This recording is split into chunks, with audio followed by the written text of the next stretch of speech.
ভারতে মুসলিম নিপীড়নের বিষয়টি বিভিন্ন সময় আলোচিত হয়ে আসছে। শুধু ধর্মীয় নয়, আর্থিক, সামাজিক, এমনকি সরকারি সুযোগ সুবিধার মতো বিষয়গুলিতেও মুসলমানদের বঞ্চিত করার অভিযোগ পুরনো। বিভিন্ন ইস্যুতে হামলা চালানো আর হতাহতের ঘটনা ঘটছে প্রায়।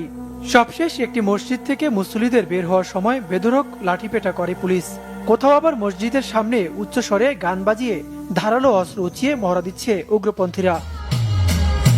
সমগ্র ভারতে আরএসএস ও বিজেপির একক হিন্দুত্ববাদী রাষ্ট্র প্রতিষ্ঠা করতে আসাম, মহারাষ্ট্র, ঝাড়খণ্ড সহ বিভিন্ন রাজ্যে চলছে মুসলিম নির্যাতন।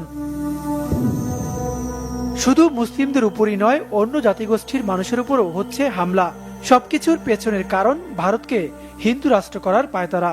আন্তর্জাতিক সম্পর্ক বিশ্লেষকরা বলছেন, মুসলিম নির্যাতন বন্ধ না করলে হুমকিতে পড়তে পারে বৃহত্তর ভারতের অস্তিত্ব।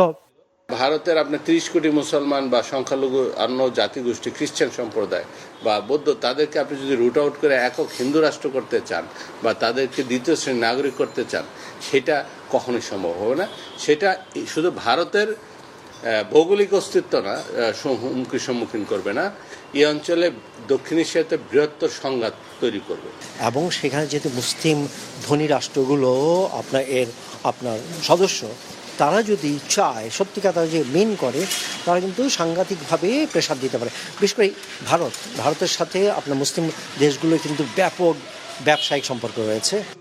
দেশটিতে মুসলিম নিপীড়ন বন্ধে আন্তর্জাতিক অঙ্গনে জনমত গড়ার পাশাপাশি ওআইসি ও জাতিসংঘকে এগিয়ে আসার আহ্বান তাদের।